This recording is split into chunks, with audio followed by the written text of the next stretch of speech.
On va commencer avec De Zerbi, le coach italien de l'Olympique de Marseille. Qui a priori s'est rendu compte très rapidement qu'il s'était trompé dans ses choix de compo, dans son système, dans son 11 de départ. La compo à gauche, c'est la première période avec cette défense à 3. Et la deuxième période, il décide de changer, mais ça va encore déstabiliser finalement son équipe.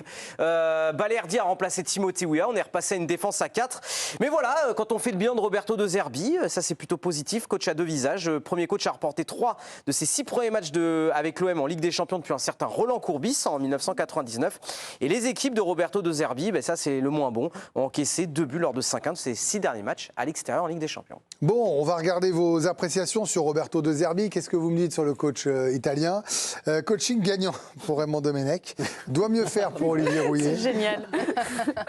Il me dit tout l'inverse depuis une demi-heure. Et il me balance un coaching gagnant. Fait au mieux pour Séverine. Ah bon?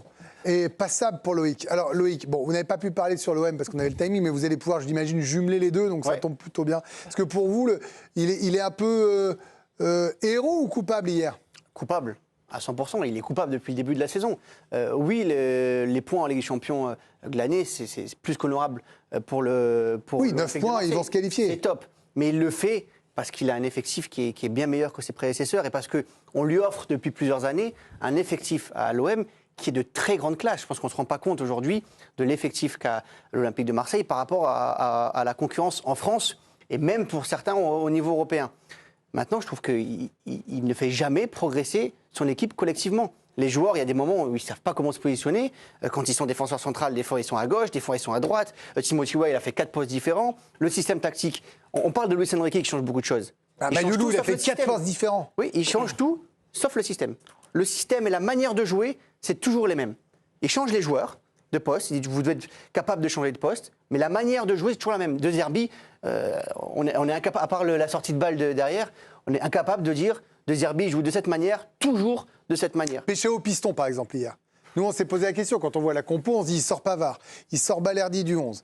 On voit le démarrage. En fait, quand on voit les 20 premières minutes, là, il change à ce moment-là, au milieu de la première mi-temps. Ça veut dire qu'il s'est trompé, alors? Ah oui, après, heureusement qu'il change. Au moins, il s'en rend compte. Et ça, c'est pour ça que je dis passable, parce qu'il arrive à changer, et puis finalement, on se rend compte que c'est un bon choix. Mais il doit, dès le début, en fait, et puis sur le long terme, au bout d'un moment, on doit avoir quelque chose, on doit avoir un 11 qui se dégage de cette équipe, et on doit se dire, dans les gros matchs, c'est ces joueurs-là qui vont jouer. C'est pour ça que l'OM n'a pas grandi pour vous, donc vous rejoignez la question de tout à l'heure. Depuis le début de la saison, c'est les mêmes carences à l'Olympique de Marseille, et je vois mal comment on peut dire le contraire, parce qu'ils sont autant réguliers depuis la première journée que depuis hier en Ligue des Champions. Je vais voir mes deux coachs, Olivier et Raymond, sur De Zerbi par exemple. La mise en place, mais vous me mettez coaching gagnant, ça veut dire qu'il a su changer, il a su réagir, donc c'est ça que vous saluez, Raymond? Il menait quand même. Oui. 2-1. 3-1 même. Avec Ah oui, avec l'ancien système. 3-1 avec l'équipe où tout le monde... Oui, mais il a changé en première période. Tout le monde dit c'est une équipe, une mise en place débile, il menait 3-1. Mais il a évolué au cours de match. Il a évolué au cours de match, Raymond. Il a évolué au cours de match. C'est pas le 11 de départ, la stratégie du départ, c'est pas celle qui mène 3-1. Non, mais après, c'est des joueurs qui s'adaptent sur le terrain aussi en fonction de ce qui est en train de se passer. Son coaching, il est à la mi-temps, où il sort Weah complètement. C'était ça, pour faire rentrer Balerdi. C'est tout ce qu'il y a comme changement. Le reste, c'est l'adaptation des joueurs à ce qui s'est passé sur le terrain. Ils jouent de la même manière et ils menaient 3-1. Ouais, je suis d'accord sur le... Je suis content que ce soit toi qui aies dit tout le reste.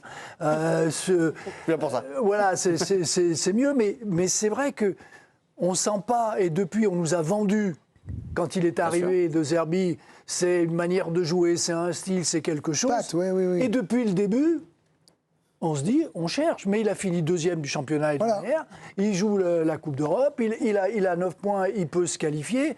On va dire quoi? Juste sur l'image de ce qu'on en a donné, qui n'est pas tout à fait Raymond, la regardez, de ce qu'on voit. Pendant des années, et Olivier vous allez répondre à ça, au PSG, on disait il n'y a pas la patte Pochettino, il n'y a pas la patte, même Emery à un moment qu'il ne l'avait pas donné alors que c'est un coach qui l'imprime. Même Tourelle, il y a eu les 6 premiers mois après, c'était plus dur. Le PSG jouait dans cette dimension-là, l'OM jouait avec des champions, était à la lutte pour le titre en championnat. On aimerait peut-être voir une équipe avec, au fer rouge de Zerbi. C'est exactement ça. Moi c'est pour ça que j'ai dit doit mieux faire, parce que finalement, je vous rejoins, c'est que je je ne trouve pas quel est le système. Les résultats vous suffisent pas? Non, mais les résultats me suffisent d'une certaine façon, mais ils ne sont pas toujours euphoriques non plus, il ne faut pas rêver. Bon, certes, c'est un peu Ils sont en lice partout. C'est un peu mieux en Ligue des Champions et ils sont toujours dans la course, même s'ils sont troisième maintenant et non pas second, puisque le PSG est Lens. Mais franchement, moi, ce qui me gêne le plus chez lui, c'est ses compositions d'équipe. Parce qu'à chaque fois, il y a un changement. À chaque fois, tu as des joueurs... Alors, effectivement, tu parlais de Luis Enrique qui a aussi changé de joueur, mais c'est vrai que le style ne change pas et on comprend et on connaît maintenant. Est-ce que Marseille, tout d'un coup, moi je regardais Pachao hier soir par exemple. Quand tu le regardes en première période, pour moi il est perdu complet. Perdu. Parce que quand il fait sa défense sur le premier but par exemple, Ah mais il défend pas. Bah, c'est ce qui provoque le premier but. c'est la question, c'est la question que je dis. Si vous regardez le but, et c'est vrai, tu dis il y a la transversale pas impeccable, mais ensuite Pachao il se retrouve là, il monte pas sur le joueur et il y a Emerson qui même pas vient fermer la porte. Donc c'est compliqué. Tu sens qu'il y a des doutes.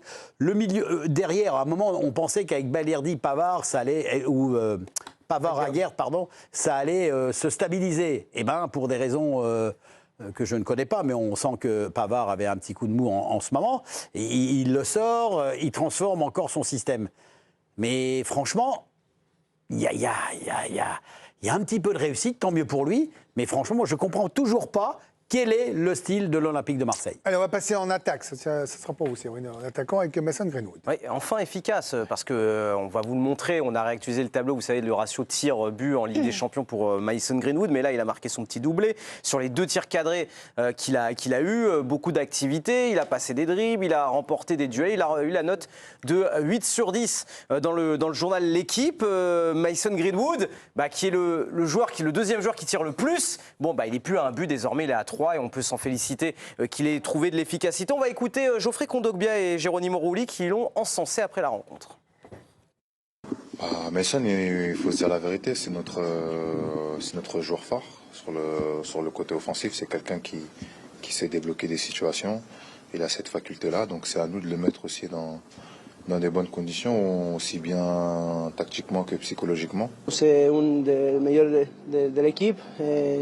On sait qu'il peut faire pendant les matchs. Après, il faut qu'il continue à travailler pour donner de la régularité. Alors, vos appréciations pour Raymond, il est indispensable. Pour Olivier, il est excellent. Il est indispensable aussi pour Séverine. Et félicitations pour Loïc. Indispensable, Séverine, Mason Greenwood. Mais oui, mais sans lui, je pense que l'OM ne gagne pas hier. Moi, j'étais au stade, il était vraiment... C'était la lumière, en fait, du côté de l'OM. Il était vraiment flamboyant, il était exceptionnel. Il était attendu en Ligue des Champions, parce que ce n'est pas toujours le cas. Ça n'a même jamais été le cas. C'est bien qu'il l'ait fait, ouais. Donc clairement, il a répondu présent, il a mis son costume de Ligue des Champions. Même pareil, vendredi face à Lille, c'est lui qui a failli sauver, prendre un point quand il fait sa chevauchée là, depuis sa petit terrain. Donc c'est lui un peu qui est la lumière, pour l'instant en tout cas, du côté de l'OM. Et indispensable, parce que je pense que sans lui, l'OM ne repart pas avec les 3 points.